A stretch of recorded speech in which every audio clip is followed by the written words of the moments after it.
anggota mulia internal audit akan menyampaikan hasil temuan audit kami pada salah satu kafe yang ada di daerah Mojokerto. Sebelumnya, perkenalkan anggota kelompok kami yang pertama. Saya Novian Eli, NIM 2022-07-1028. Saya Alifiana Zala, NIM 2022-07-1011. Nama saya Yusron Nafiuddin, NIM 2022-07-1040.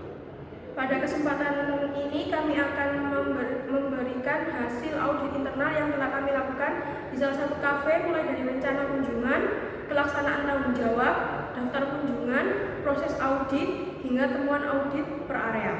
Presentasi ini diharapkan dapat memberikan gambaran objektif mengenai kondisi operasional kafe secara menyeluruh. Program audit internal adalah proses pemeriksaan dan penilaian yang dilakukan secara sistematis oleh auditor internal untuk memastikan bahwa kegiatan operasional di kafe tersebut telah berjalan sesuai dengan standar kebersihan, pelayanan, dan kenyamanan yang ditetapkan. Audit ini mencakup pemeriksaan terhadap fasilitas, perilaku karyawan, penyajian produk, serta pengelolaan lingkungan kerja agar sejalan dengan tujuan pelayanan prima kepada pelanggan.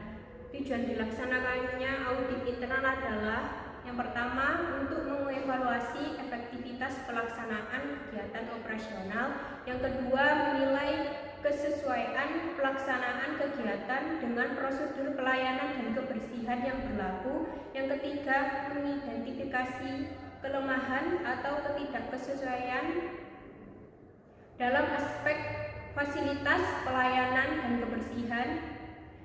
Yang keempat, memberikan rekomendasi perbaikan guna meningkatkan kualitas layanan dan kenyamanan pelanggan. Yang kelima, mendorong peningkatan efisiensi dan pengawasan terhadap operasional harian.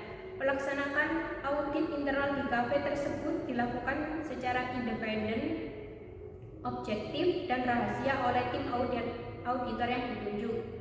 Audit internal ini mengacu pada yang pertama, standar operasional prosedur atau SOP terkait kebersihan, pelayanan, dan keamanan. Yang kedua, prinsip good service practice atau GSP untuk usaha makanan dan minuman. Yang ketiga, ketentuan kesehatan lingkungan dan kebersihan fasilitas umum atau Permenkes RI. Keempat, pedoman audit operasional pada bisnis retail dan jasa. Prosedur audit internal meliputi yang pertama, perencanaan audit. Tahap pertama yang dilakukan adalah menyusun rencana audit internal, meliputi penentuan jadwal audit, pembagian tugas auditor, dan penetapan area yang akan diaudit, area 1, area 2, dan area 3. Pada tahap ini juga disiapkan seluruh instrumen audit seperti lembar kerja, form temuan, serta jadwal kunjungan lapangan. Yang kedua, melaksanakan audit. Tahap kedua adalah pelaksanaan audit di lapangan.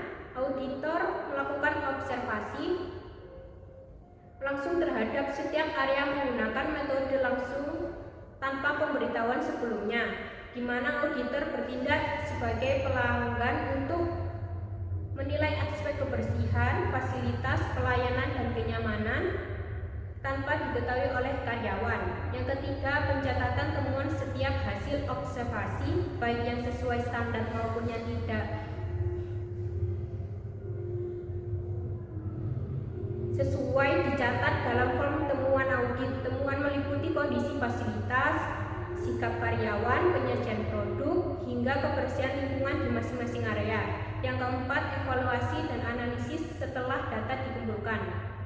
Auditor melakukan evaluasi untuk menentukan penyebab dari setiap temuan. Analisis ini bertujuan untuk mengetahui faktor-faktor yang menyebabkan ketidaksesuaian dan menilai dampaknya terhadap operasional kafe. Yang kelima, penyusunan rekomendasi. Berdasarkan hasil analisis, auditor menyusun rekomendasi perbaikan yang realistis dan dapat diterapkan oleh manajemen. Rekomendasi difokuskan pada peningkatan kebersihan, pelayanan, keamanan, dan efektivitas kerja karyawan. Yang keenam, penyusunan dan penyampaian laporan audit. Seluruh hasil audit kemudian disusun dalam bentuk laporan resmi yang berisi ringkasan temuan, analisis serta rekomendasi perbaikan. Laporan ini diserahkan kepada dosen pembimbing dan manajemen fotokopi untuk ditindaklanjut. Unit yang terlibat dalam pelaksanaan audit internal KAFE ini meliputi yang pertama tim auditor internal yaitu kita kelompok 10, 2 kasir dan barista, 3 waiters, 4 manajer operasional KAFE tersebut, 5 dosen pembimbing yaitu Ibu Dwi Dewianawati SEMM. Hasil audit internal didistribusikan kepada yang pertama manajemen KAFE sebagai bahan evaluasi dan perbaikan operasional. 2. Auditor internal atau mahasiswa sebagai dokumentasi hasil kegiatan audit lapangan. Yang ketiga, dosen pembimbing yakni Ibu Dwi Dewianawati SEMM sebagai laporan kegiatan akademik dan bukti pelaksanaan audit. Untuk pembahasannya, yang pertama ada jadwal pelaksanaan audit internal. Pelaksanaan audit internal dilakukan melalui beberapa tahapan yang telah direncanakan secara sistematis. Adapun rangkaian kegiatan audit adalah sebagai berikut. 1. Perencanaan audit pada hari Senin tanggal 27 Oktober 2025. Yang kedua, survei dan pemetaan area audit pada hari Minggu 2 November 2025. Yang ketiga, pelaksanaan audit lapangan pada hari Rabu 13 November pukul 7 sampai 7.30 waktu Indonesia Barat. Yang keempat, penyusunan indeks review dan temuan audit yakni pada tanggal 13 sampai 14 November 2025. Yang kelima, penyusunan laporan audit internal tanggal 15 sampai 16 November 2025. Yang keenam, penyampaian hasil laporan audit internal pada tanggal 17 November 2025. Yang kedua, pemetaan area audit dan pelaksanaan tanggung jawab. Setelah melakukan survei pada tanggal 2 November, kita melakukan pembagian unit area kerja audit. Area dibagi menjadi 3 bagian. Yang pertama, dengan penanggung jawab Novianelli, yakni kasir, pantry, barista, musola, wastafel, dan toilet. Yang area kedua dengan penanggung jawab Alivia Nazala, yakni lorong tengah, indoor AC, dan outdoor lesehan. Yang ketiga, penanggung jawab Yusron Nafiuddin dengan bagian lorong belakang, halaman belakang, dan live music. Pembagian area ini memudahkan auditor menilai fasilitas dan pelayanan secara lebih terstruktur. Yang ketiga, ada pihak yang kami temui selama audit. Audit dilaksanakan pada tanggal 13 November 2025 pukul 19.00 sampai 19.30 waktu Indonesia Barat. Selama audit berlangsung, kita datang langsung sebagai pelanggan biasa tanpa melakukan konfirmasi kepada pihak kafe. Di sana kami melakukan interaksi ringan dengan pihak yang bertugas pada masing-masing area. Di area 1, kami berinteraksi dengan Kak Sinta selaku kasir saat pemesanan dan pembayaran, Mas Arif selaku barista saat pengambilan minuman secara self-service. Pada area 2, kami menemui Mas Rizky selaku waiters yang mengantarkan makanan, menata meja, dan melakukan clean up. Pada area 3, kami sempat bertemu Kak Amanda selaku waiters yang melayani outdoor, juga Pak Galang selaku manajer operasional yang tampak mengawasi area outdoor dan live music. Interaksi ini membantu kami menilai SOP pelayanan, keramahan, ketelitian, dan kualitas servis. Selanjutnya, kami melakukan pencatatan temuan yang akan dibahas per area oleh masing-masing auditor yang bertugas sebagai berikut. Di sini saya akan menjelaskan beberapa temuan saya di area 1. Yang pertama, sikap dan pelayanan kasir. Dampaknya itu kasir tidak menyampaikan greeting seperti selamat datang, silakan memesan, namun tetap ramah saat transaksi dan mengecek ulang pesanan. Padahal dalam standar hospitality mewajibkan sapaan awal kepada pelanggan. Kondisi ini dapat pelanggan merasa kurang diperhatikan dan pengalaman layanan berkurang. Rekomendasi: berikan pelatihan grading dan SOP pelayanan konsisten. Yang kedua, lantai berlubang depan kasir. Dampaknya terdapat lubang kecil di area depan kasir yang mana seharusnya area pelayanan harus aman dan rapi. Kondisi ini dapat berpotensi menyebabkan pelanggan tersandung. Rekomendasi saya, perbaiki keramik atau lantai dan lakukan pengecekan berkala. Yang ketiga, plafon atas pintu masuk berlumut dan terdapat bagian yang mengganggu. Dampaknya plafon tampak lembab berlumut yang menunjukkan kemungkinan kebocoran dan tidak sesuai standar kebersihan fasilitas. Kondisi ini dapat mengganggu estetika dan keamanan. Rekomendasi saya, lakukan perbaikan plafon dan periksa sumber kebocoran, bersihkan lumut, serta cat ulang untuk menjaga estetika. Yang keempat, kondisi meja kasir. Meja kasir terlihat terkelupas dan kusam sehingga tidak sesuai standar area liner yang harus rapi, sehingga mengurangi profesionalitas tampilan. Rekomendasi saya, perbaiki cat dan lakukan perawatan berkala di area kasir. Yang kelima, kecepatan penyajian minuman. Waktu itu saya dan keluarga saya membeli es red velvet seharga 21.000 dan es vanilla tea reguler seharga 15.000 dan air mineral seharga 9.000. Minuman disajikan dalam 33 detik setelah pembayaran. Kondisi ini sesuai standar fast service dan dapat meningkatkan kepuasan pelanggan. Rekomendasi saya, pertahankan kecepatan pelayanan dengan tetap menjaga kualitas minuman. Yang keenam, salah satu keran air tidak ada. Dampaknya salah satu keran hilang dan dinding lembab berlumut sehingga tidak memenuhi standar fasilitas cuci yang aman dan bersih.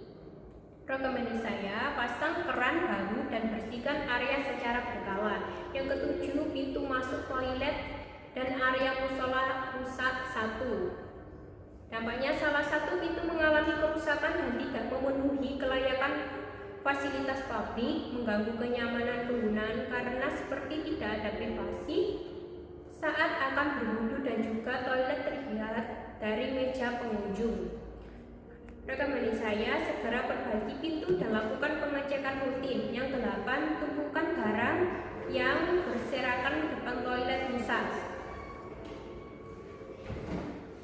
Dampaknya area depan toilet digunakan sebagai tempat menumpuk barang yang tidak tertata, tidak sesuai standar kerapian area publik. Rekomendasi saya, rapikan dan pindahkan barang ke gudang penyimpanan. Yang ke-9, keset area musola. Dampaknya keset depan musola yang sudah rusak atau tidak layak pakai pelanggan dapat terpeleset saat kaki basah serta mengurangi kesan rapi area ibadah. Rekomendasi saya, ganti keset baru dan jadwalkan penggantian rutin setiap 1-2 bulan. Yang ke-10, dinding sekitar wastafel tampak menghitam dan berlumut.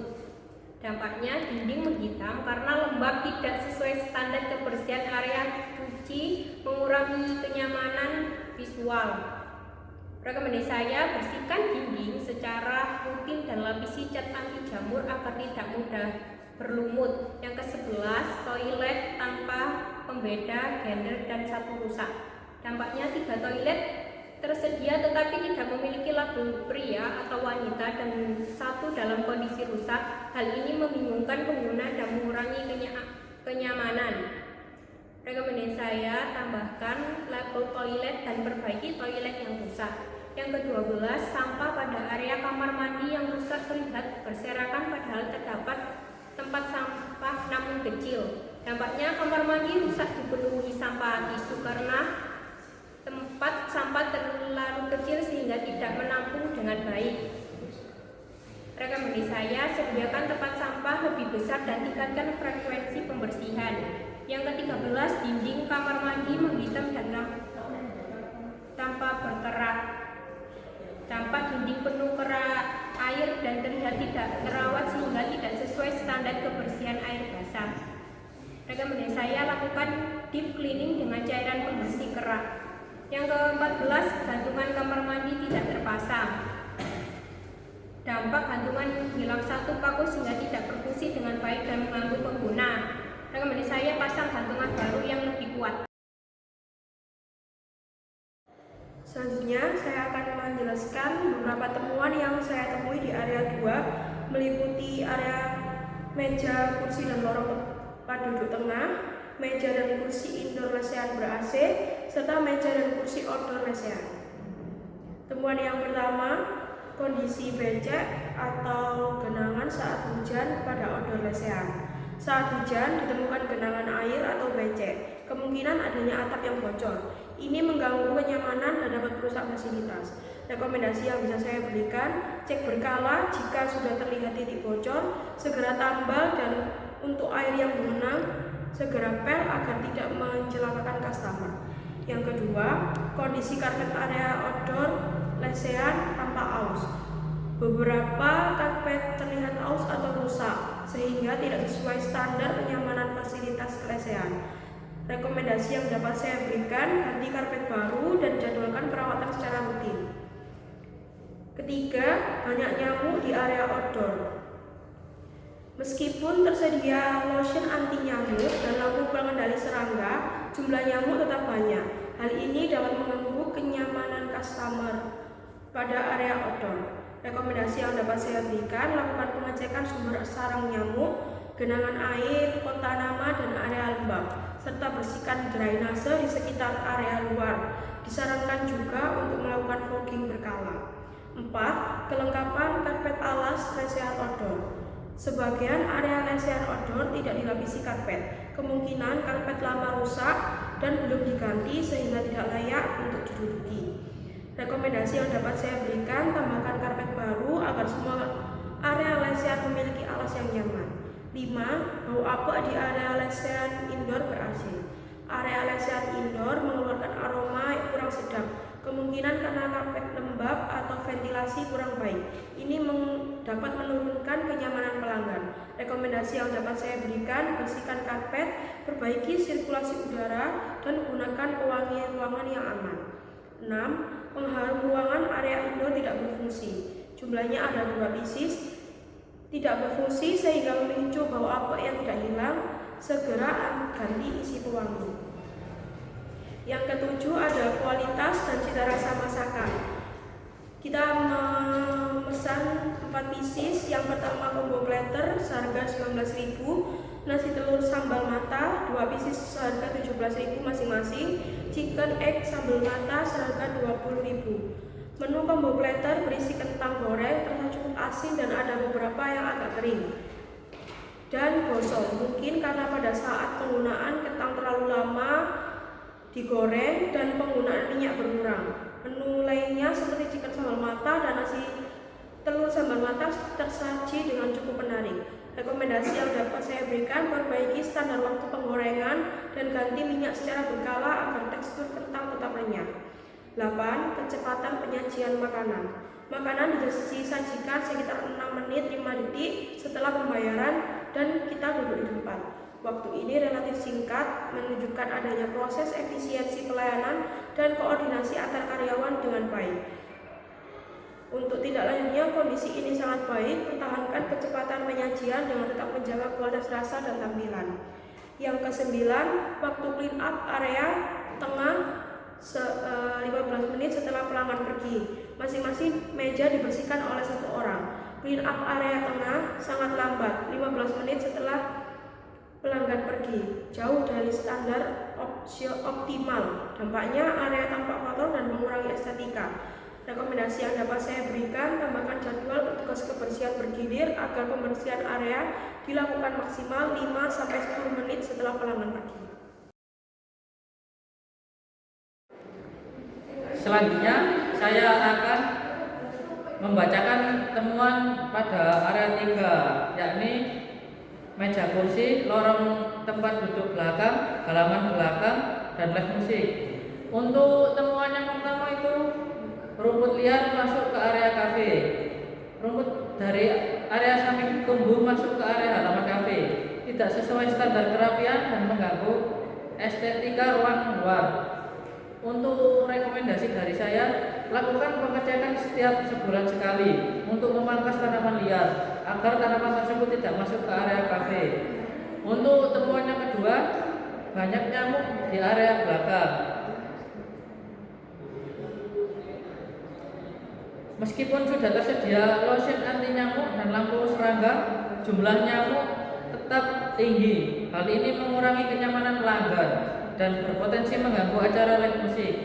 Untuk rekomendasinya, melakukan pengecekan sumber sarang nyamuk serta pembersihan drainase di sekitar area luar.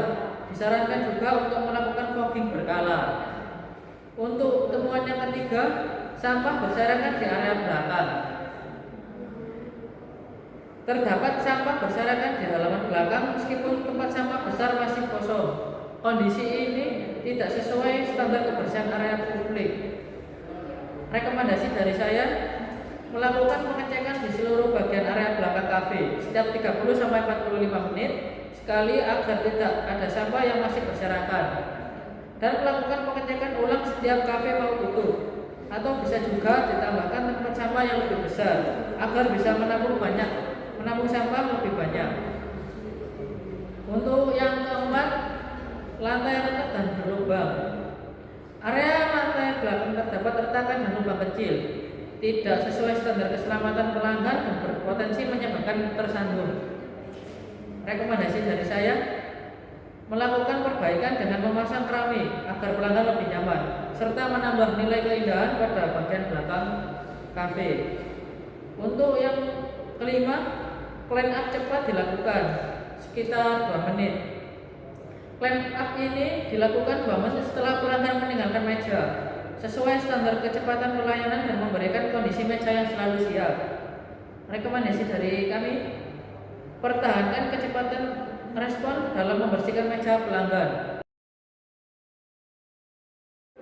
Untuk kesimpulan, berdasarkan hasil audit internal yang telah kami lakukan pada seluruh area operasional, dapat kami simpulkan bahwa kafe sudah menunjukkan beberapa aspek pelayanan yang cukup baik, khususnya dari sisi keramahan saat transaksi, kecepatan penyajian minuman, serta respon cepat untuk clean up di beberapa titik. Namun, dari hasil observasi lapangan masih ditemukan berbagai kondisi yang perlu mendapat perhatian lebih, mulai dari kebersihan area basah seperti toilet dan wastafel, kerusakan fasilitas fisik seperti plafon, pintu, karpet, lesehan, hingga lantai retak. Selain itu, area outdoor juga memerlukan pengendalian nyamuk yang lebih efektif dan beberapa fasilitas perlu diseragamkan agar layanan tetap konsisten. Secara keseluruhan, operasional kafe sudah berjalan, tetapi masih memerlukan peningkatan terutama pada aspek pemeliharaan, kebersihan, dan pengawasan fasilitas agar dapat memberikan kenyamanan optimal bagi pelanggan. Untuk saran, sebagai tindak lanjut dari temuan yang ada, kami memberikan beberapa saran perbaikan. Untuk yang pertama, meningkatkan kebersihan area basah dengan membersihkan dinding yang lembab dan berlumut serta melakukan perawatan berkala. Untuk yang kedua, melakukan perbaikan fasilitas fisik seperti pintu, lantai, plafon, serta mengganti karpet lesehan yang sudah tidak layak. Untuk yang ketiga, memperkuat pengendalian nyamuk di area outdoor melalui fogging, pemasangan perangkap serangga tambahan, dan menghilangkan potensi genangan air. Untuk yang keempat, menyusun dan menerapkan SOP pelayanan yang lebih konsisten, termasuk sapaan kasir, ketelitian waiters, dan waktu maksimal dalam proses clean up. Untuk yang kelima, meningkatkan pengawasan operasional agar setiap area tetap bersih, rapi, dan fasilitas selalu dalam keadaan baik.